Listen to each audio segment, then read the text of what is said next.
Mathieu, bonsoir et bienvenue dans cette édition. Au menu de l'actualité ce soir, finances publiques, l'État du Sénégal et la Banque africaine de développement ont signé une convention de plus de 170 milliards de francs CFA, des fonds destinés à la relance économique, à l'accélération industrielle et à la création d'emplois. À suivre les précisions du ministre de l'économie, du plan et de la coopération Amadou Hott dans ce journal. Mouvement d'humeur des élèves pour réclamer la fin des grèves d'enseignants. Le syndicat autonome des enseignants du moyen secondaire, pas insensible aux cris du cœur des élèves, mais se dédouane, selon son secrétaire général. C'est à l'État de décanter cette situation. À suivre les précisions de Saourou Sène dans cette édition. Et puis sur l'international, la CEDEAO suspend le Burkina Faso sans autre sanction immédiate. En attendant, l'organisation demande la libération sans condition du président déchu Roch-Marc Christian Kaboré, placé en résidence surveillée, et les autres officiels arrêtés au Burkina. Et dans Fenêtre d'Afrique, ce soir, les Gambiens se mobilisent à suivre pour la première fois les quarts de finale de leur équipe à la CAN 2021. Chez les Gambiens, l'espoir de passer en demi-finale est grand. L'équipe joue contre le Cameroun, pays organisateur, pour les huitièmes de finale. À suivre l'ambiance à Banjul à quelques heures de ce match avec notre correspondant Amadou Barry. Ce sera en fin d'édition. Bienvenue à toutes et à tous.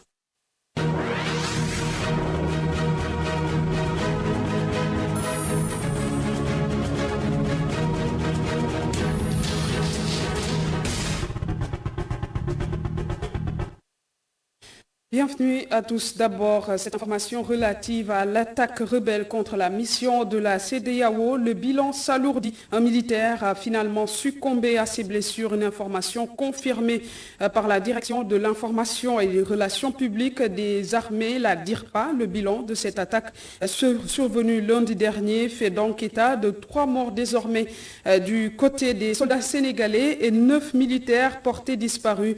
Un rebelle a été tué et 2 autres fait prisonnier.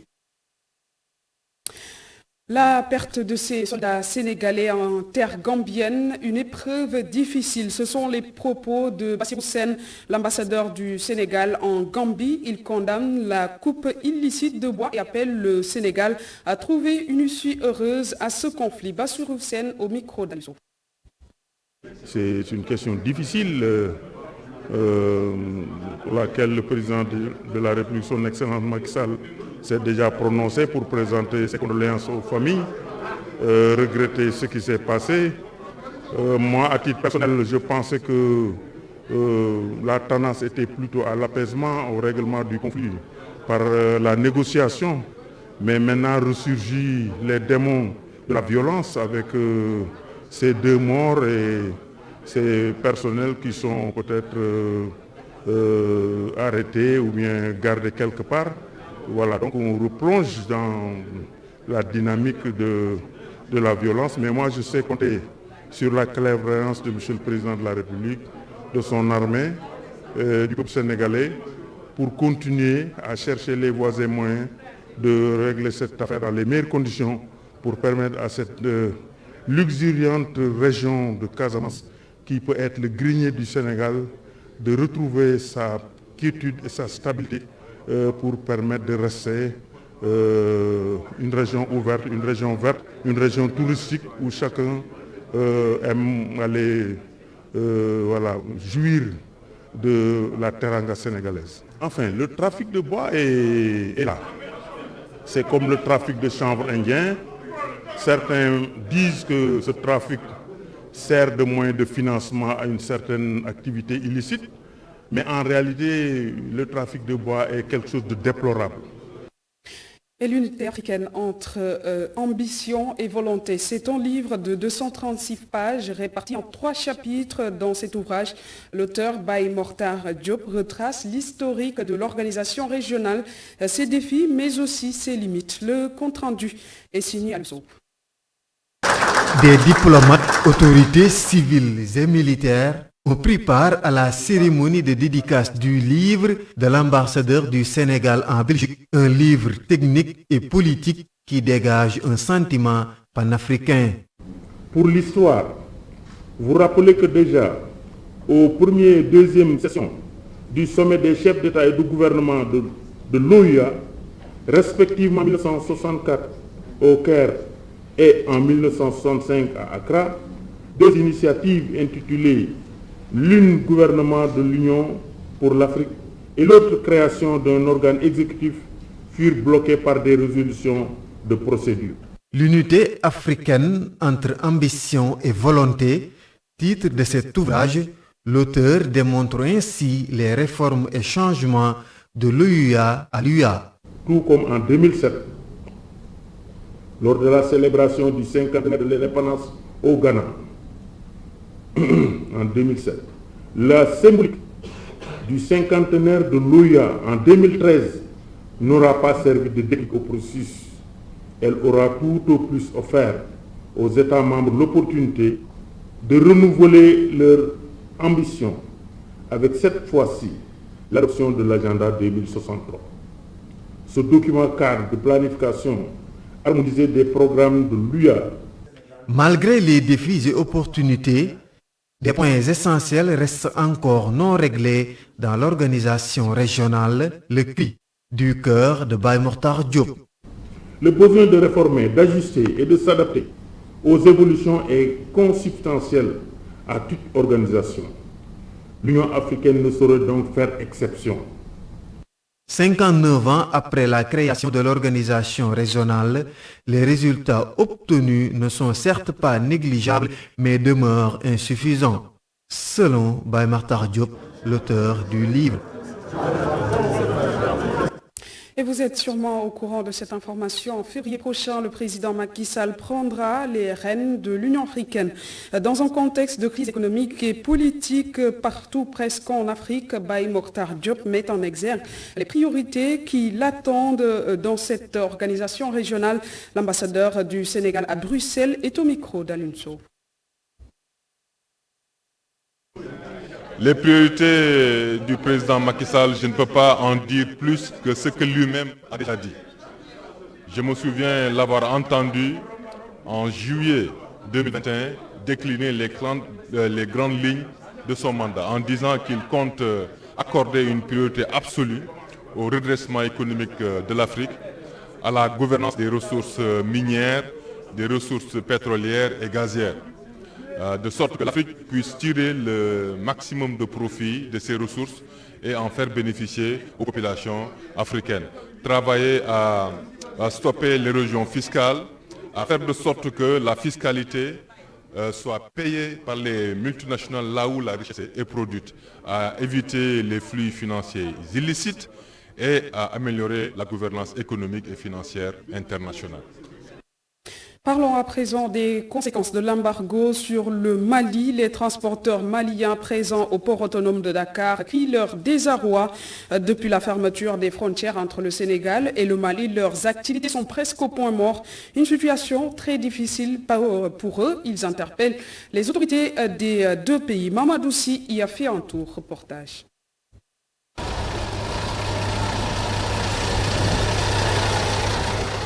Port de Dakar. Une longue file de camions se dessine. Pourtant, le trafic entre le Mali et le Sénégal n'a toujours pas repris. Modou est un chauffeur de camion. Depuis 3 heures, il attend son tour pour entrer dans l'enceinte du port. L'étroitesse du parking est à l'origine de cette situation. J'ai fait 3 heures de temps ici. Il arrive souvent que l'on passe la nuit. Si les camions maliens étaient là, ça serait plus compliqué. Pendant ce temps, les autres transporteurs restent assis devant la plateforme de distribution dédiée aux gros porteurs en provenance du Mali.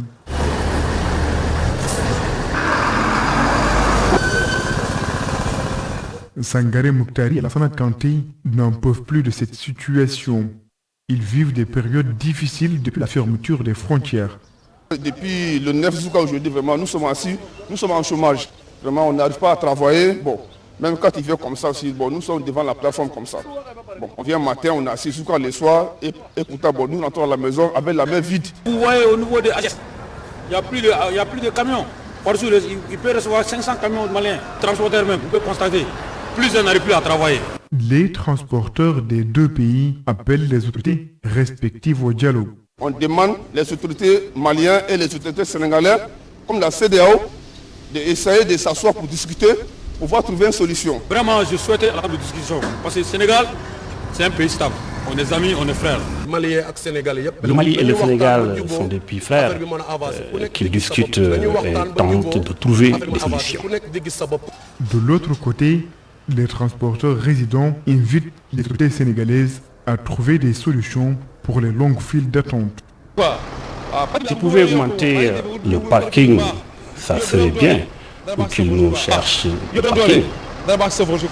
Nous voulons qu'ils nous facilitent la tâche pour qu'on puisse venir charger et repartir ensuite. La fermeture des frontières entre le Sénégal et le Mali a fini d'impacter les activités des transporteurs de part et d'autre. Au port de Dakar, les camions restent immobiles et attendent désespérément l'ouverture des frontières. Restons toujours dans le secteur des transports terrestres. Depuis fin décembre dernier, le train express régional fait la navette entre le centre-ville et Diamniadio. Et des usagers rencontrés par notre reporter avouent connaître des personnes véhiculées, mais qui prennent quand même le TER, car selon eux, c'est plus économique en termes de temps, mais aussi en termes de carburant. Le reportage est signé Marem Diaye. Une grande affluence au départ et à l'arrivée à la gare de Dakar. Ils veulent tous prendre le TER. Beaucoup de ces usagers sont véhiculés. Richard Djedjou ne l'est pas, mais en connaît certains. Bien sûr. J'en connais beaucoup ça. Ça leur facilite leur déplacement. Et en plus, par rapport à leurs moyens de transport, comme le fait de gaspiller du gasoil. Bien sûr, j'en connais autant de personnes qui sont là ici à Dakar. On travaille ensemble, ça, je pourrais dire. Comme ma patronne. Elle a garé sa voiture et elle consiste à prendre le TER. D'habitude, cette dame rentrait à bord de la voiture de son entreprise. Mais depuis, elle emprunte le train pour regagner son domicile. Il est plus facile et économique de garer sa voiture et de prendre le TER. Je ne prends plus la voiture de mon entreprise pour rentrer. Certains pensent que même s'il y a des personnes véhiculées qui prennent ce train, la majeure partie des usagers ne possèdent pas de voiture. Non, je ne suis pas véhiculé. Mais je vois que ça m'arrange parce que d'habitude je prenais les petites voitures privées particulières. Au niveau de Diamniadio, c'est à 1500, mais je vois que ce terre-là, vraiment, ça nous arrange parce qu'il y avait tout le temps des bouchons. C'est des piétons qui prennent le terre parce que, voilà, ça les arrange, quoi. C'est une autre voie de transport qui arrange tout le monde plutôt. Depuis un mois, le TER est mis en circulation, un moyen de transport utilisé par beaucoup de citoyens. Parmi eux, des personnes véhiculées qui veulent économiser en temps et en carburant. Et dans l'actualité économique, Coopération Sénégal, Banque africaine de développement, plusieurs milliards de francs CFA décaissés par la BAD pour soutenir la relance économique, l'accélération de l'industrialisation et la création d'emplois. L'annonce est du ministre sénégalais de l'économie, du plan et de la coopération, Amadou Hott. Il prenait part à la rencontre entre le président de la BAD et le patronat sénégalais. Les précisions du ministre de l'économie, du plan et de la coopération, Amadou Hott, au micro d'Ami Diouf. Procéder à la signature des conventions de financement relatives au programme d'appui et d'accélération industrielle à la compétitivité et à l'emploi et au programme de désenclavement des zones agricoles et minières pour la phase 1 pour un montant total de 177 milliards de francs CFA pour les deux programmes. À cela s'ajoute un protocole de don que nous venons également de signer pour le programme de partenariat d'affaires pour les PME d'un montant d'environ 580 millions de francs CFA. Le programme d'appui accélération industrielle, compétitivité et emploi, qui bénéficie donc d'un prêt concessionnel de la BAD d'un montant total de 71,5 milliards de francs CFA, a pour objectif de soutenir la relance économique, l'accélération de l'industrialisation et la création d'emplois au Sénégal. Donc, Et pendant ce temps, ça grogne dans le secteur éducatif. Dans les grandes villes du pays, les élèves ont manifesté pour réclamer la fin des grèves d'enseignants. Mais d'après Saourou Sène, leur message fort s'adresse plus à l'État du Sénégal qu'aux syndicalistes. Ils précisent toutefois qu'ils ne sont pas insensibles à leurs revendications, tout en rappelant qu'il appartient au gouvernement de prendre ses responsabilités pour décanter cette situation. Saourou Sène, secrétaire général du syndicat autonome des enseignants du moyen et secondaire du Sénégal, est joint par Pape Ibrahima Ndiaye. Je crois que les élèves sont dans leur rôle. Ils ont le droit d'étudier, ils ont le droit de réclamer leurs professeurs. Voilà pourquoi donc, si je vois, comme tous les Sénégalais d'ailleurs, leurs manifestations dans certaines grandes villes du Sénégal, je crois que cela manifeste une nouvelle prise de conscience des élèves. Mais je crois qu'il interpelle plus particulièrement le gouvernement du Sénégal, qui doit aller dans le sens de matérialiser les accords qu'il a dûment signés avec les organisations syndicales de l'enseignement. Et je crois que nous aussi, en tant que parti syndical, nous ne demandons pas plus que ça. Il faut que l'État aille dans le sens de matérialiser, mais le restant des accords, parce que ces accords-là ont été signés pour être matérialisés. Et nous le disons en haute et intelligible voix. Autant que les élèves veulent avoir le professeur, autant nous les enseignants, nous voulons avoir nos élèves et aller faire ce pourquoi nous sommes recrutés dans la fonction publique. C'est la raison pour laquelle je le dis devant les Sénégalais. Nous n'avons pas choisi la lutte, nous n'avons pas choisi de faire la grève. Sauf que maintenant, s'il y a des injustices, nous considérons qu'il appartient à tous les Sénégalais, à commencer par le gouvernement du Sénégal, mais de régler ces injustices-là, de les corriger pour que véritablement nous ayons une fonction publique avec des agents disposés à faire ce pourquoi ils ont été recrutés. Parlons à présent de la CAN 2021. En huitième de finale, le Sénégal affronte la Guinée équatoriale. Ce sera ce dimanche à 19h GMT et les vendeurs de drapeaux, brassards, maillots, entre autres babioles aux couleurs nationales, voient des clients venir. Une grande satisfaction pour ces commerçants qui encouragent l'équipe et espèrent les voir en finale pour pouvoir écouler toutes leurs marchandises. Le reportage de Mam Alassane Laïsek.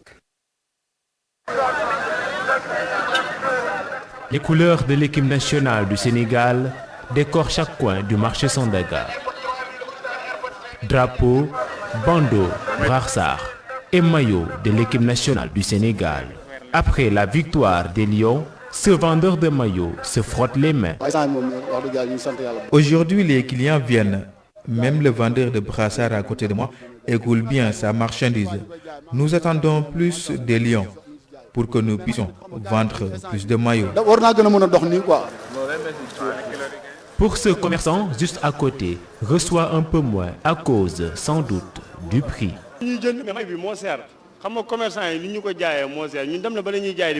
Les gens achètent, mais les maillots sont chers. Nous n'avons aucun intérêt à garder les maillots. Je suis obligé à la fin de les revendre au prix d'achat. Sa marchandise est plus achetée par des émigrés, nous dit ce vendeur.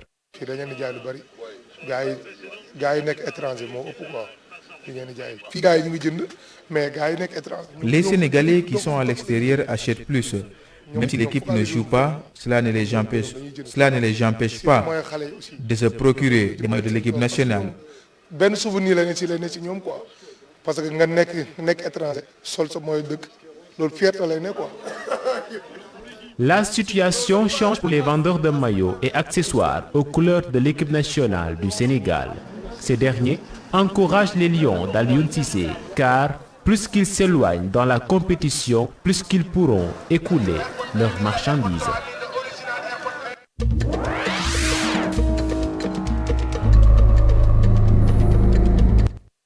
L'actualité ailleurs, c'est d'abord le coup d'État à Burkina Faso. La CEDEAO vient de suspendre le pays de ses instances. C'est à l'issue d'un sommet virtuel tenu par l'organisation ce vendredi 28 janvier et qui n'a pas pour l'instant décidé d'autres sanctions. La communauté des États ouest-africains a aussi exigé la libération du président renversé Roch-Marc Christian Kaboré, placé en résidence surveillée, ainsi que d'autres autorités arrêtées. Un nouveau sommet des chefs d'État de l'organisation est d'ailleurs prévu le 3 février prochain à Accra. Et cette longue note technique de la CEDEAO qui tente de se justifier sur les sanctions contre le Mali, près de 3 semaines après donc ces sanctions imposées au Mali, la CEDEAO rappelle avoir, dès le premier coup d'État d'août 2020, engagé le dialogue avec les autorités militaires et accepté leur projet de mettre en place une transition civile de 18 mois. Mais l'organisation sous-régionale, dans une note rendue publique, souligne que depuis le mois de mai dernier, les objectifs des nouvelles autorités de transition militaire au Mali ont radicalement changé, notamment avec le non-respect du calendrier électoral. Et la CEDEAO souligne aussi que les sanctions peuvent être allégées, voire supprimées, dès que les autorités de transition auront montré des avancées concrètes sur l'organisation des élections.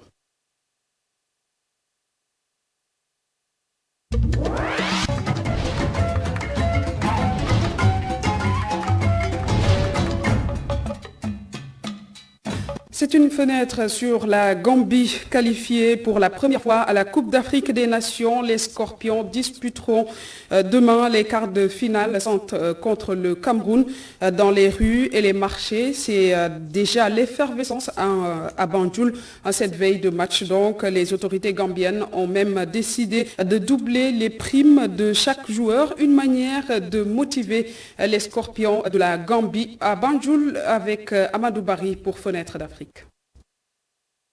Écoutez, en cette veille de rencontre, c'est l'effervescence à Banjul. Pour la première fois, la Gambie s'est qualifiée pour la première fois à la CAN. L'équipe doit jouer demain contre le pays organisateur, le Cameroun, à 16h. Vous imaginez, dans les marchés, dans les lieux publics, tout le monde parle de ça, les maillots, le business. Les gens font du business pour ça, les autorités. Il y a, à part la Fédération gambienne de football, le ministère et beaucoup d'officiels gambiens qui ont fait le déplacement au Cameroun pour bien sûr booster et soutenir l'équipe. Du point de vue extra-sportif, tout est mis en cause, tout est réuni pour quand même motiver cette équipe. Et d'après nos informations, pour les 8e de finale contre la Guinée lundi dernier, pour motiver les Scorpions, le ministère des Sports a offert à chaque joueur, avait promis à chaque joueur une prime de match à hauteur de 10 000 euros. 10 000 euros contre la Guinée, c'est environ 6,5 millions de francs CFA pour chaque joueur. Alors pour les quarts de finale contre le Cameroun, pour chaque joueur, d'après nos informations, c'est 20 000 euros, quelques 13 millions de francs CFA de primes de match pour les joueurs, pour l'ensemble du staff, disons, le coach compris. Alors, les Gambiens espèrent quand même une victoire, que le rêve continue de plus belle. C'est la première fois que l'équipe s'est qualifiée. Arriver à ce stade, c'est quand même, c'est non négligeable, c'est une performance extraordinaire. L'équipe gambienne joue très bien, la défense, le milieu, l'attaque. La Gambie a une équipe très, très, très dynamique. Pour preuve, l'équipe gambienne n'a encaissé qu'un seul but. C'était contre le Mali, c'était lors du premier tour. Donc en 4 matchs disputés contre la Mauritanie, le Mali, la Tunisie et la Guinée récemment, l'équipe a remporté 3 matchs et fait un seul match nul, c'était contre le Mali. Donc vous voyez, c'est une performance non négligeable pour un petit comme on les appelle communément, les petites équipes qui participent pour la première fois. On l'a vu avec les Comores qui se sont fait éliminer par l'équipe du pays organisateur en 8e de finale. Pour la Gambie, c'est tout à fait différent. Hier, il y a eu des tests qui ont été effectués sur l'ensemble du staff, tous des tests PCR au Covid-19, tous sont revenus négatifs. Alors vous comprenez que l'équipe tout est fait prêt, les joueurs sont prêts et sont prêts aussi à défendre hautement les couleurs de la Gambie. Et comme on va le rappeler, le match contre le Cameroun, c'est à 16h. C'est à 16h à Yaoundé. Et les Gambiens s'apprêtent comme un seul homme à suivre ce match et espèrent atteindre pour la première participation à la CAN, atteindre le dernier carré, c'est-à-dire le demi-finale, et pourquoi pas la finale contre le Sénégal. On le souhaite ici, d'après les spécialistes, d'après les fans, ils souhaitent rencontrer le grand voisin, le Sénégal, en finale. Ce serait extraordinaire et les Gambiens s'attendent à vivre.